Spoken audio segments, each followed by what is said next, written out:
Xbox 360 is almost 20 years old at this point. We are going into the 20th year. When you say things like the PS2 is a certain amount of years old, when you say PSP, PS1 even, it's kind of like, okay, that it's been around for a long time, but when you think about this specific generation basically getting to the point where we are 2 full decades since they first launched, this is getting weird now. This is really getting a bit concerning for how reality works, actually. I was really unaware of how great that this would be. It wasn't something where I was really thinking much about it. It was something where I was just going into this generation, not even really paying attention to the 360. I was basically sitting there and making paint images on my computer where I had a PlayStation 3 on it and surrounding it with actual PS3 games, knowing which ones I was going to get when it actually released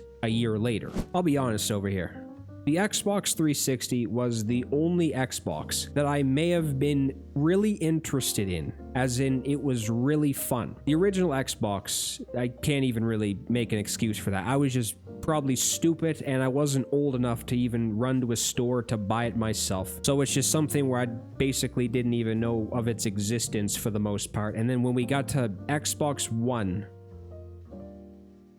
the hell was that? I didn't ever want, I had one, but I didn't ever even want to touch it again after I really saw how good the PlayStation 4 was. I just really feel like the 360 as a console in general, not even really in terms of if it's Xbox, PlayStation, no matter Nintendo. It could be any damn company that's ever been made. I first had an Xbox 360 in 2007, I think it was, or actually maybe, yeah, 2007. It was a while after. I probably would have never had one in my life, actually, if every single person that I communicated with at that time in life, if they didn't have one, I never in a million years would have. And then when you see the games that are on the 360, it is, I don't want to just sit here and say words that really mean impressive and everything over and over again without sounding like I'm a damn robot over here, but it basically is that. There's probably more impressive 360 exclusive games than there is magic powder at the bottom of a fishing boat. After I went back and played games like Halo 3 and even Gears of War 1 and 2, I was having a hard time thinking to myself that we may never see, not even just in terms of Xbox, maybe I don't even know what the hell's going on anymore with anything, but for anything related to this, that sentence made no damn sense. So if it'd probably be better if it made sense, but I don't think that I could sit there and think that there wasn't going to be a time on Earth where we saw better exclusive games than what we had maybe at this time. Does that make sense? What I thought was kind of impressive about this system as well is that, or just, I don't even know if impressive again probably isn't the right damn word to use, but something that was nice was that even games that weren't specifically 360 exclusive games were first released on the Xbox 360 and then were moved to the PS3 later on. It's hard to remember the exact number that this may have happened with. I know 2 specifically because there was 2 games I was playing quite frequently at this moment in time. Rainbow Six Vegas was one of them, and then BioShock was actually one of them too. It may have even had the sticker thing on top next to the Xbox 360 logo, like the top saying that it was here, hold on.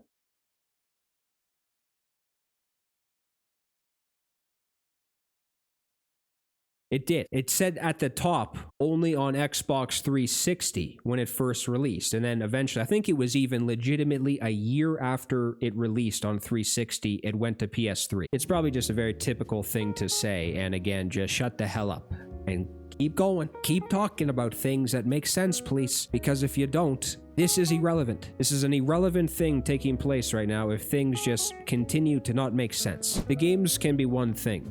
You can get a system. And that's probably the main reason why people go back to playing some older consoles is because the games, that's probably exactly the reason actually. So maybe it's not, maybe it's something else, but that's probably the main reason why a lot of people go back is because the variety of games you can play. You can even bring up games like Forza or Forza. How the hell do you say that word? Regardless of really if you can even play these games single player based only is one thing, because a lot of these games have an incredible campaign single player. They're amazing. You can basically still probably look up the full list of 360 games and start to realize that you didn't even know some of these existed. That's another really good thing about this generation. It was probably the last generation, I probably said this 50 damn times, but the PS3 and 360 generation kind of was maybe the last generation where you could go into any type of whatever it is, if you looked at a list or walked into a store and start looking at games and not even really understanding that some of them existed. There were so many good games to play. Xbox Live is still, or actually, I don't even know if you can say that term anymore. Xbox Live, the thing that existed way back in the day, but Xbox 360 Online, as far as I know at this point, which was, I think the last time I played one of the games online for 360 was around a month ago. It's working. It's still up. Not for every game, obviously, because that would be insane and probably nobody would be playing anything new ever again who is around my age. But for games like Call of Duty and some other ones, you probably have to even find out specifically if there's a community for a specific game that is trying to bring it back or something, because that's the case with PS3. Sometimes you'll just have to find out specific times of the day where you can go on, where there's a community of people on, and that's the way you can play online. But for games like Call of Duty, you just basically go on the game. Gears of War is the same thing. I can't believe that Gears of War was still working online the last time I played it. Gears 2. Now, it's not something where you're going to go into it and just millions of people are going to be on. That's not even close to the case anymore. You could go into a Call of Duty 4 lobby and find human beings playing. This is exactly why this is still a thing. And why people are still probably playing 360 is because you can still play some of these masterpieces online. You do need to have, obviously, like the online. That's one thing that's kind of a damn. Why am I like losing my breath? I'm just standing here talking and I'm losing my breath. That makes no sense. Anyway, basically, it's a thing where online is still up and going. You just kind of have to probably find out the information on the internet to see which games are populated still. But you do have to have what I was trying to say before I started to lose my breath over here. You do have to have like the Xbox. Xbox Game Pass Core, which is, I think, what Xbox Live turned into or something, so you still have to have the membership to play, obviously. And it's not like, oh yeah, that was probably something else I was going to say before I became a damn centipede over here, is that it isn't like the PS3 where you go into it, you just make an account, and everything is just free and up and going as soon as you turn on the system. You don't need to worry about paying for a membership to play online. Now, you don't just have to play 360 games on a 360 console. You can even have like the Xbox app. I didn't even really know that was a thing, to be honest with you. I was just kind of not even aware of it, and then just one day the Xbox app started downloading on my computer and I was like, okay, thank you. So it's good that there's at least other options. We don't just have to basically run to the store or just run to eBay or something and buy a 360 console to be able to play some of these great titles. There's other ways to play them still. And even something that I've just been recently getting into quite a bit that is kind of taken over my life in a good way is the 360 emulation scene. So one of the main reasons why 360 is still so enjoyable to play is because the emulation scene for this is getting better. How much better, I have no idea.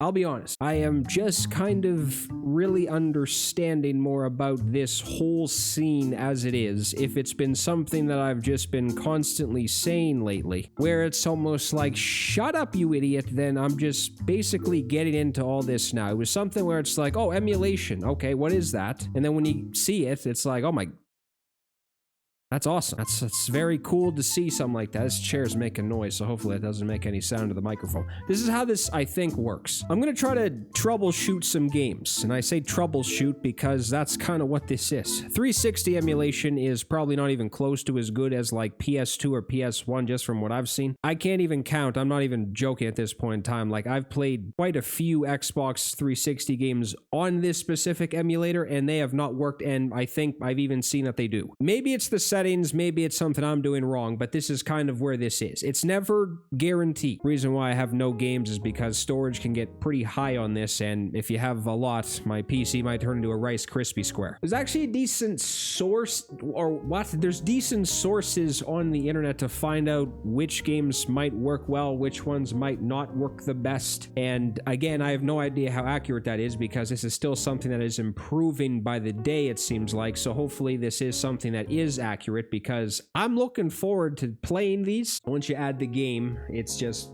there, cover art and everything. I appreciate that. That's something that needs to be shouted out. Shout out to everyone who is like in the emulation scene making these programs and everything, because this is something that I would never be able to do as a human being. I'm quite useless over here, and for someone to have the smarts and knowledge to make something like this where people get to go back in time and play things and just do things where people can experience happiness again, those people need to be applauded. Okay, I'm already starting to see a problem and I haven't even played yet. This is the kind of problem you run into where there's troubleshooting issues. Or wait, maybe not. It is, no, I think it is. Sometimes with 360 and PS3, I've noticed you'll run into a situation where you think the game is like not working. I need to apologize because that's my bad. I 100% said I did a previous video on this where I was just gently talking about this to see if, is this on again? I'm trying to multitask and everything is kind of going fast over here. This is actually working. Wow. I said that it was kind of impossible to like set up. I don't even think I had to do this for this. If I had to maybe, or this is kind of an old game, so probably don't have to do it for this. Certain games, you have to legitimately sign into it seems like, when you open the game. And I was saying that I don't know how to do that. It's legitimately just right there. It basically just gives you what you need to do for the most part with what you need to do to sign in. You just basically make a profile. I had to make a profile for one of the other ones too, and it just worked quite well easily. I actually am shocked this is working. Be honest with you. But one of the things that I was gonna say is that the problem with some of these is it'll just go in slow motion, especially with the PS3 and this one. Sometimes games will not work well because they'll be in slow motion. Like the cutscenes will be fine. I forget what game I was playing. I was very excited because I thought it was working. I went into it. The cutscenes were perfectly fine and everything, and then as soon as I joined the actual game where it just started the gameplay, it was like 0.27% of the speed. So that's where we're at maybe at this point with the 360 and PS3 emulation. I just wanted to move on because sometimes maybe the opening mission or cutscene or something, whatever you're doing, will work, and then maybe eventually it'll just stop working, but everything is running smooth. Chair is making weird noises. I was playing on Xenia last night for a while, probably 5 hours.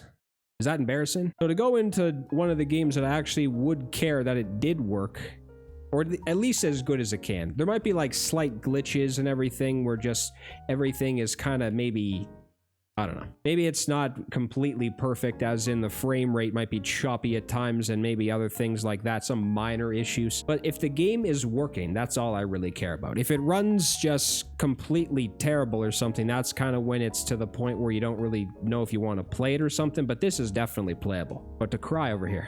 Call of Duty 4 on Xenia in almost 2025, basically 2025. I can't believe it. January 2008, I played this game for the first time. I never in a million years, after I dropped the Xbox on the floor when I opened the box for the first time, I thought I broke it, and then I played the game and was like, no, it's not broken. So I'm happy again. I don't know if I've been this mesmerized since I discovered mozzarella sticks from Arby's. Like, this is actually incredible right now. All right, this is probably it's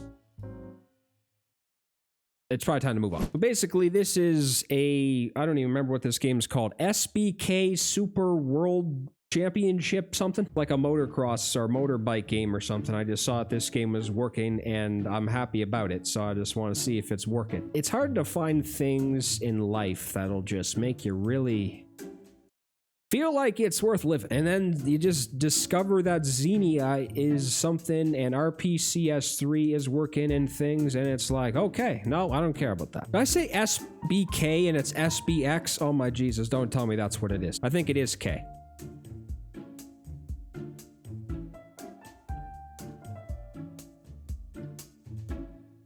I'm bad at this. Wow, this is actually kind of fun. I'm not even gonna lie.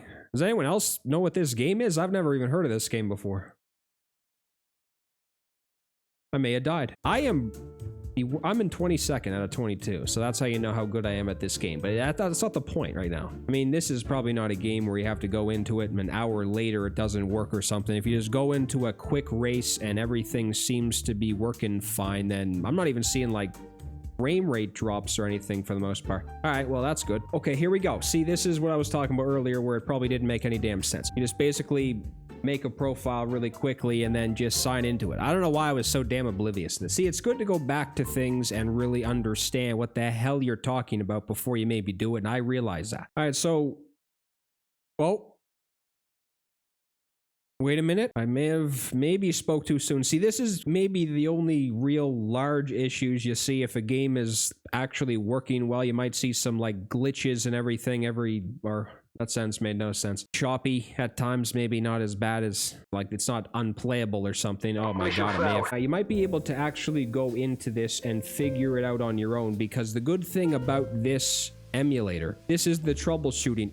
The troubleshooting part, because sometimes you might be able to adjust settings around and you will get the game to work. I was playing Gears 2, and I think the frame rate limit was, I put on 60 because that was a game I think you can run at 60 frames per second. This is 100% a situation at this point in time as well, where basically probably the more powerful PC you have when you get to this specific generation, the more chance you'll have of being able to play more games. So this is the very beginning of this game, obviously. It's something that is, oh, pressed the wrong button, sorry. It's just basically the beginning of this game, and yeah, this is great. I just find it impressive that you can even load up a game. This is honestly one of the coolest things of all time, in my opinion. Yes, it is amazing that we have emulators like PCSX2 that runs very well. Like, that needs to be appreciated as well for the amount of greatness that brings to the table. But then we have this getting better. Once PS4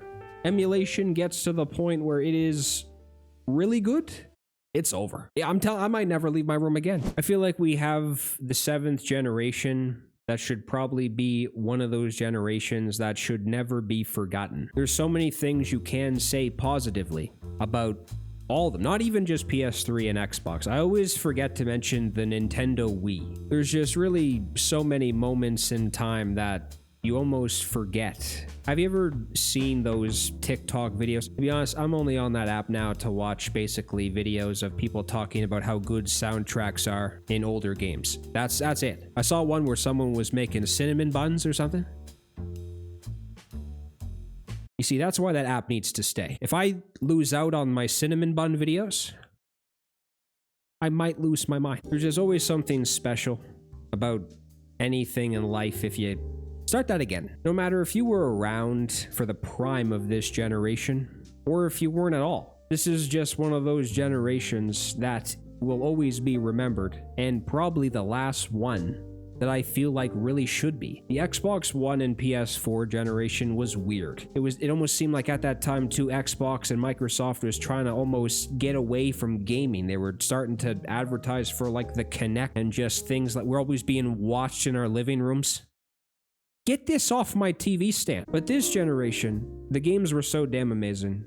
I can't even, I already talked about it, but I'm not going to get into it again, because if I did, I'd be here forever and people would probably just say, shut the hell up and click to a different video. No matter if it's sitting in your basement and you got the red ring of death and it was probably the saddest day of your life, it really would have been, and you had to basically talk to your friends on Facebook Messenger and say, hey man, I don't know what the hell my Xbox is doing. It's starting to blink at me. I'm terrified. I'm scared over here. What do I do? Sending it away was like almost sending your pet rodent to your grandmother's house for the weekend. No matter if it was the controller, no matter if it was just all of the additions that released throughout the years. Remember how many special edition Xbox 360s we had back in the day? We had a Gears of War one, I know that. Anyway, trying to wrap this up over here because I'm starting to talk about things that aren't even relevant anymore, but that is something that I still feel like probably needs to be appreciated for, because they cared. There was just nothing like running home from failing a math test and going on MW2 to tell everybody how stupid you are. Whether it was eating large beefaroni in your basement because you didn't have time to run upstairs and eat supper with your family, or if it was just basically not eating anything all day. You had like the baked Lay's chips in the vending machine. You came home and just ate a full bag of cherry blasters. It was special. This generation and console is still worth playing. Just, now we're older and things stink now. Things suck. God, everything sucks now, doesn't it? It's just like you walk outside, it's like, take me away. God damn it. Going back and playing Gears of War or something just makes you forget everything that goes on.